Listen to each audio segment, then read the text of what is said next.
Hi, and welcome to Judy Kerr's Acting is Everything. Many of you who are familiar with the book know that I feature different people in the book, and one of my favorite coaches is Sal Romeo, who is prominently featured in the book.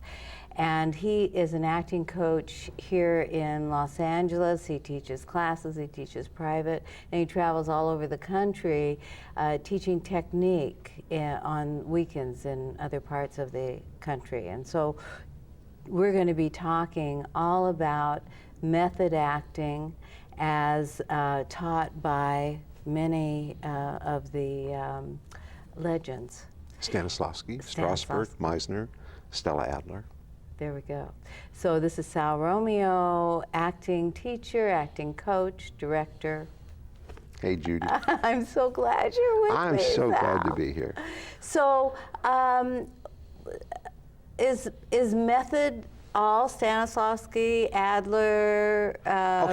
Okay. Tell me what that is. Stanislavski called what he does his system, the system. Meisner calls what he does his technique. And Mr. Strasberg called what he did his method. So we have the method, the technique, the system. So when we, to be accurate, if we're going to say method, we're talking about Strasberg's distillation of the Stanislavski system. And Stanislavski sort of encompasses all of it.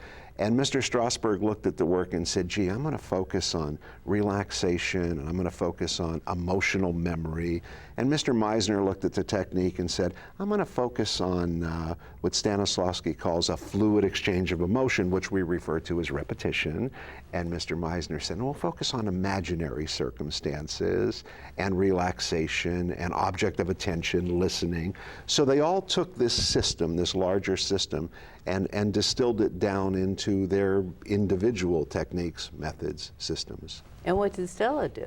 Stella Adler. She primarily circumstances. We'll look at the circumstances of the character, and we will use our own personal substitution, the magic if, and we will let the character's circumstances and our imagination guide us into the role. A lot more emphasis on script, probably. As with the British, you know, it's all on the word. Let's see if we get the word right, everything else is going to fall into place. That doesn't mean the memorizing. That means no. The interpretation of the word. You know. I have to be clear about that because so many inexperienced actors think it's all about memorizing. Okay. So we want to make sure that is the last thing that we do before. The last thing we do. Right. So, in your studio, what is it that you focus on? Do you focus on all those techniques, or how do you? You know, let me differentiate between myself as a director and myself as a teacher and coach. As a director, I'm going to work with whatever system the actor needs. If the actor's Meisner trained, then we're going to talk that language. If the actor's Strasberg method trained, we're going to talk that language.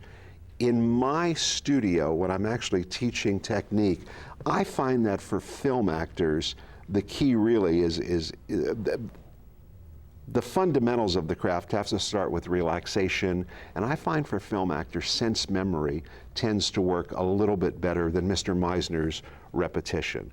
I don't think there's a better tool in the world than repetition, fluid exchange of emotion, to learn how to listen and get your attention on the other where it belongs instead of on yourself.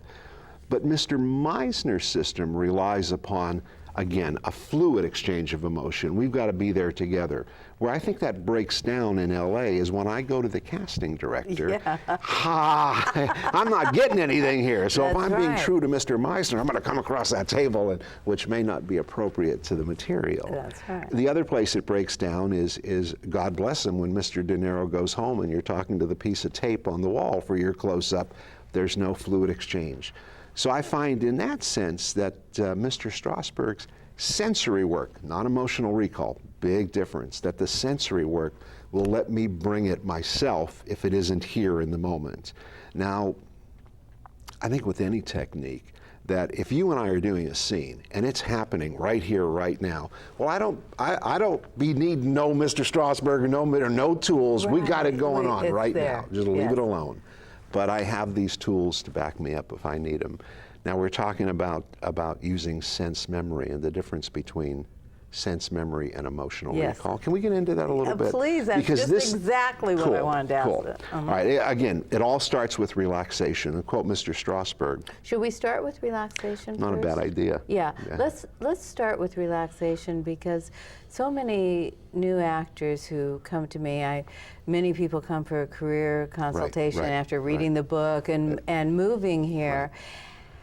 And they're tied up there. They have no idea of what it takes to get into their body, into their emotions, into who they really are authentically. And I think that's where the relaxation. To relax that, number one, to relax that mind that's just chattering and making us insecure and taking us off track.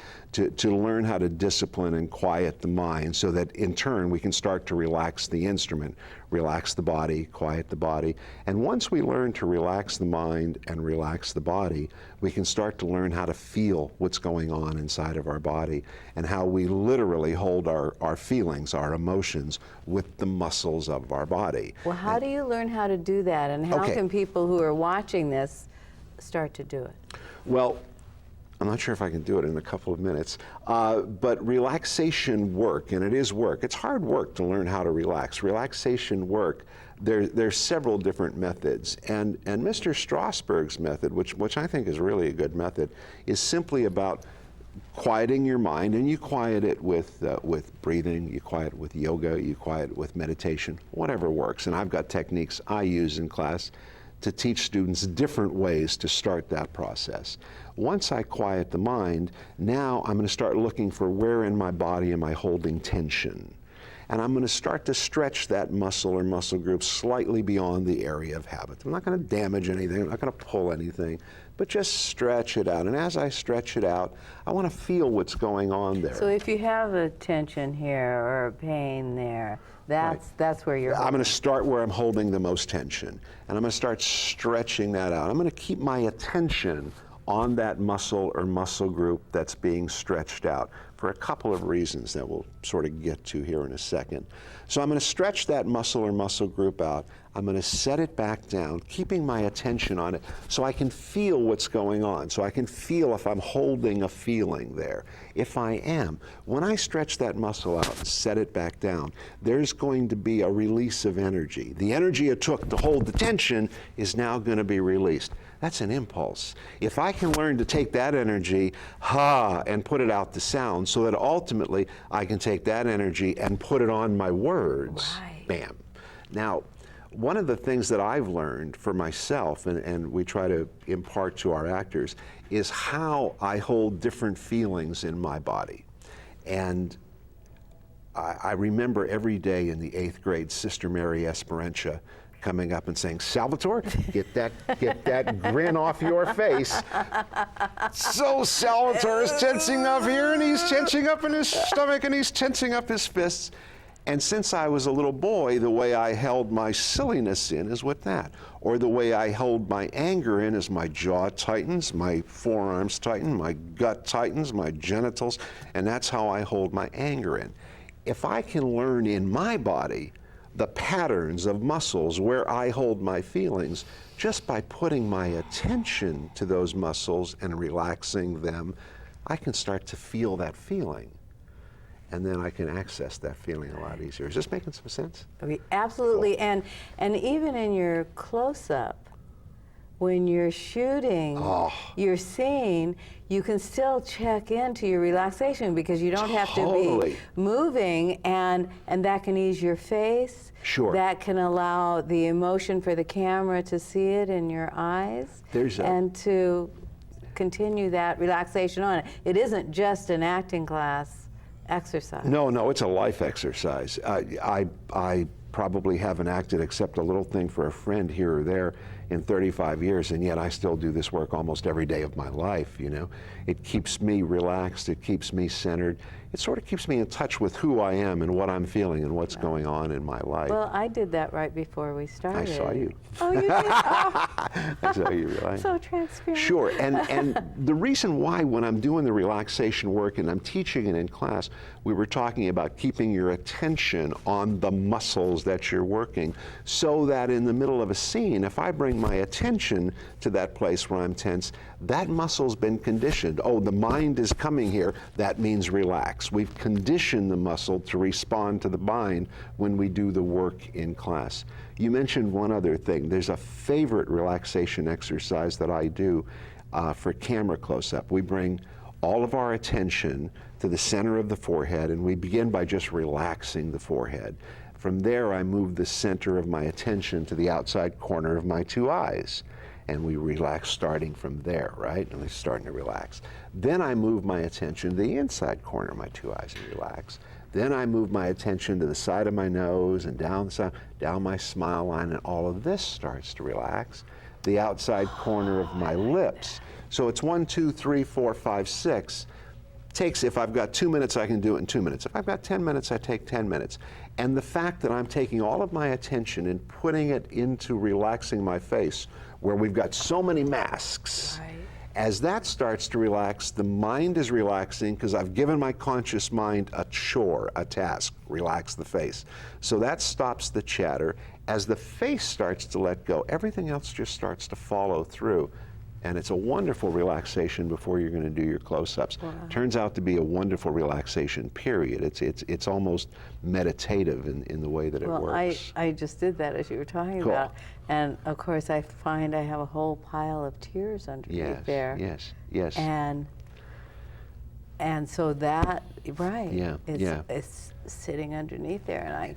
And You learn those places in your body right, where you and, hold. and so that's, if the tears are not appropriate for what you're doing, you want to make sure that you've done that relaxation to find out Right, what's going on. What is sitting Wonderful. underneath there. And what you need I'm to... surprised because, see, I didn't go that deep. I just did... It's right there. It's right there, yeah. And then as an artist, as an actor, you go, gee, I'm feeling this today. Now I need to replace it with this. That's what my tools are. Whatever I'm feeling, I can replace it with a different mood, and that's what I've learned in my sensory work. What I've learned in my sensory work, as opposed to emotional recall. Yes, I really want that. Because I think so many teachers use emotional recall as kind of a parlor trick. Oh, you know, it's like, please. look, I can break you down, yeah, aren't I a great right. teacher? I'm not interested in breaking you down. You got to take care of you. And I'm not interested in your personal life and finding out about your mother or your father. I think once a teacher starts that, run away. Run away. Thank you need you. to see a therapist. Go to a therapist. Yeah, really hear that clearly. If someone wants to be your guru, forget it. Yeah. Or your psychotherapist Exactly. or whatever. Forget it. There was a wonderful book I read about 30 years ago called "If You Meet the Guru on the Road, Kill Him," which is saying if you don't find it inside, it's probably not the right guru for you. So the difference between emotional recall and sense memory: emotional recall, I'm working on an emotional incident from my past. Well, I find that if I work on an emotional incident from my past, after I work on it 5 or 6 or 7 times, it loses its steam because it's a conscious memory. Stanislavski said... So that's your mind, Right, correct? that's it. I've consciously chosen to work on this incident. Stanislavski says if we can use conscious technique, an exercise, to access the subconscious memory. See, the subconscious memory never changes. So what we're looking for with sense memory is I work on people, places, or objects. I never work on an emotional incident. So if I'm working on a person, it's just simply what can I see, what can I hear, what can I taste, what can I touch, what can I smell. Before I know it, my subconscious is giving me a memory. I didn't go pursuing it. It's giving me a memory of this with my dad. And then I go back to what I see, what I hear, what I taste, back to the senses, and then another memory comes from my subconscious. So after I'm done working on my dad from when I was 9, let's say, after I work on that exercise half a dozen times for about 20 minutes, I can just go to the scent of my dad or the look of my dad or the sound of my dad, and a mood washes over me. Not a feeling, but a mood. I think when we look for a feeling, then I'm coming into the scene with 1, angry. But if I'm in sort of a sour, angry mood, well, I still have my humor, I still have my sadness, I have my anger, and it's all sort of colored by the mood as opposed to one feeling. So I have all of my feelings when I bring a mood to the scene as opposed to an emotion. Does that make sense? Absolutely. Cool. And how do you choose that with your script?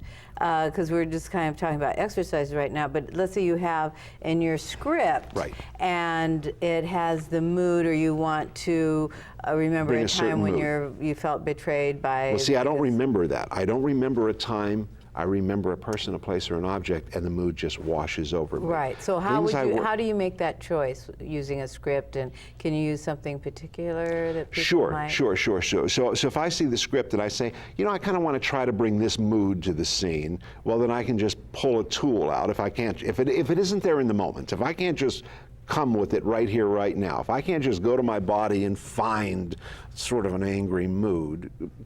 So you've decided, looking at the script, that the given circumstance the character's kind of an angry, salty kind of mood. Well, if I can't just find it in my body, now I can go to one of those tools. I can go back to a place where that place is just going to make me angry, you know? That's all I need to do, and I can bring that. Where is that in your body?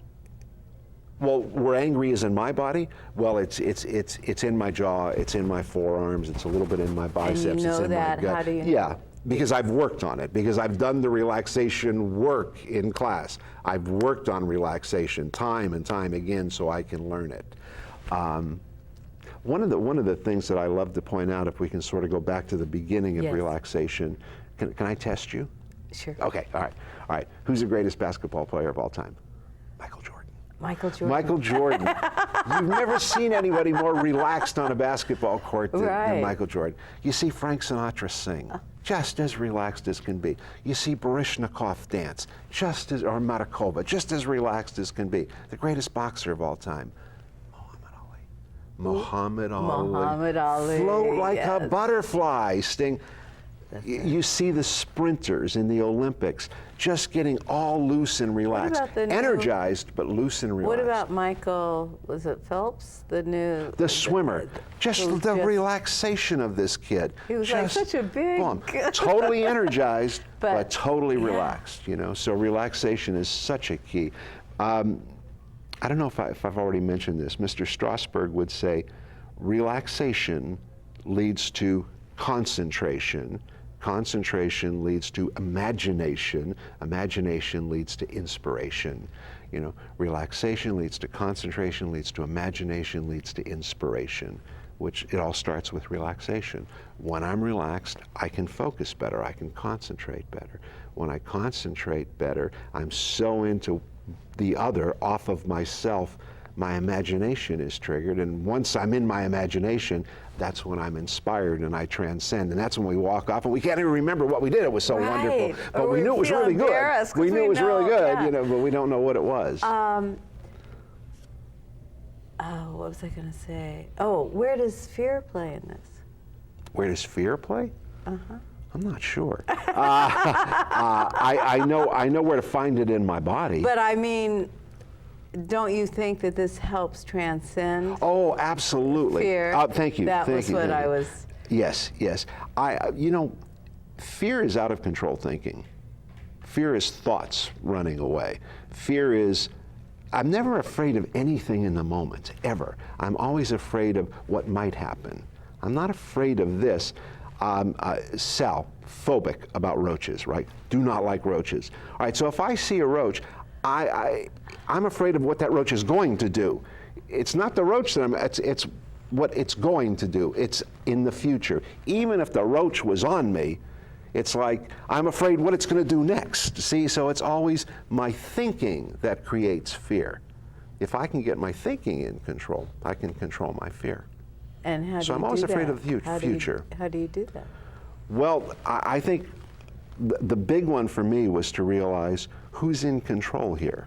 Do I actually get up and choose to worry? Do I choose to be afraid? So it's a matter of learning to look at your thoughts, learning to just sort of observe the way you think, and start to make changes by an awareness, an awareness that I'm afraid of this happening or that happening. It's always something in the future. So if I can learn to live in the moment, I'm a whole lot better off and a whole lot less afraid. So it's about getting my thoughts in control. If I can get my thoughts in control, I can get the chatter in control. I can work harder, I can work more specifically. I think a big part of it, again, is just being in the moment, keeping yourself focused on what it is you're there to do. Stanislavski talks about the object of your attention. Where do I put my attention now? Do I want to put it on me and worrying, or do I want to put it on doing this chore or this task or creating this play or this piece of writing or this coaching? So get off of me. Now, when you, let's say an actor is going in to read for the network, they've signed their contract, they've Right. all of that, and that fear has a tendency to Sabotage. Yeah, to sabotage. Yeah. So how? And there are actors we all know who sabotage Yeah. themselves, and so any help with that? Well, I think if for me, Judy, and for my students, by learning how to relax and how to focus the thinking, they've got a place to go. They know how to do that. They know how to relax the mind, relax the body, and put their attention where they choose to put it. And Stanislavski, I keep going back to Stanislavski today. Stanislavski talked about a small circle of attention and learning in class to place my attention where I choose it to be. And if there's 16 people out there watching me, that's fine, because I'm here. They can do whatever they want to do because my attention is here. That's where the scene is. It's between her and I, or it's between the reader and I, or it's between me and this prop. So by learning to focus my thinking, see, it comes back to, if I can place my attention, if I can discipline myself, that's where the relaxation work comes in. It is work. I've worked very hard at learning to put my focus where I choose to put it and not letting distractions take me away. Or when I am distracted, here's another one, actors going in their head. In real life, we're having a conversation, and other things outside of this conversation come into our mind. And all we do is we just come right back to what Judy's looking like, and she's nodding her head, so here I am with her, I'm back. But in acting, if I suddenly go out for a second, I panic. It's like, oh no, I'm in my head. Oh no, now I'm really in my head. What am I going to do? In real life, what do? We just go back to our senses. Right. We can live in one of two places. We can either live in our senses, what do I see, hear, taste, touch, or smell, or in my thoughts. If you're eating your favorite food, today it'll be chocolate pudding, all right? So I'm having this wonderful chocolate pudding, but we're having this very intense conversation, and we're even arguing about something. I can eat the whole bowl of pudding and not even taste it. If I'm tasting the pudding, I can't argue and be intense, So if I can learn to get my attention into my senses, it stops that runaway thinking. Good. Yeah. We just have a few minutes left. Ooh, I told you it would go Going fast. But I would like to talk more about imagination. Okay. And how we tap into that and where it's valuable for our acting. Well, I think for a lot of actors, imaginary circumstances will do the trick. It'll get them where they need to go. So is that what the script tells you, or what you decide that this is about for you? Or well, I think the script is going to give you clues. The given circumstances of the script are going to give you clues. Everything the script says, everything the other characters say about your character. And then and I don't work a lot with imagination. I work much more with sense memory. But for a lot of actors, using imaginary circumstances, if I imagine this happening, it will make me feel good. It'll bring joy to me. I find that using imaginary circumstances is kind of the same for me as emotional recall. That if I use an imaginary, if I imagine something bad happening to my cats, that after I imagine that 4 or 5 times, I just don't want to imagine that anymore, so it sort of loses its power. So now I have to find something new to imagine to get me. So with the imaginary, you might use that as a stepping off place, and then it takes you into the mood of how Right. you That's know right. of That's what. Right. It gets me in the mood, and once I'm in the mood, if I can relax, it's going to stay there. Right. And if it goes away, then I can just bring that image, that sight or sound or taste or touch or smell. I can let the character just have that for a moment, and it brings me right back. Just one little trick. If let's say that to get a certain mood, I'm just going to let a face wash over me, right? Just somebody's face. If I'm doing a scene with Judy, and I adore Judy, and I'm doing the scene with Judy, but in the scene, I'm supposed to feel trapped by you. Well, that guy can run a face in that's going to make me feel trapped. I don't want to be here with you. If I want, I can make that face the size of the room, and it's just going to overwhelm me. You know? Yeah. So I don't have to just see it in my mind. I can see it like it's, and it's just, so whatever that feeling is that this person or place gives me, I can blow it up to the size of this room, and it'll just overwhelm, you know. So I can adjust. Oh my gosh. Little techniques, little tricks. Oh, I love little that. things we're playing with. Yeah. I haven't heard that before. I That's a like good that. one. The face. Stacy Martino, and I'm not sure where Stacy learned it from. I learned it from Stacy. Oh, yes, I love that. I wanted you to talk about this book, thank you, if we thank you, could. thank you. Available Can I show in it? libraries. Yes, let's show it. Where we go? I'll let you show it. Yeah, let me do it. Judy's a professional. Yeah. Okay. It's an actor's work by Konstantin Stanislavski. We think of Stanislavski as having written two primary books, An Actor Prepares and Building a Character. Well, in fact, Stanislavski just wrote one book called An Actor's Work, but a publisher went, gee, we can divide this into two books and sell twice as many books. But this is really what he wrote, An Actor's Work, which is a combination of those two books, An Actor Prepares and Building a Character. And it's a new translation. It just came out. It's 700 pages long by Jean Benedetti, a British acting teacher, Benedetti.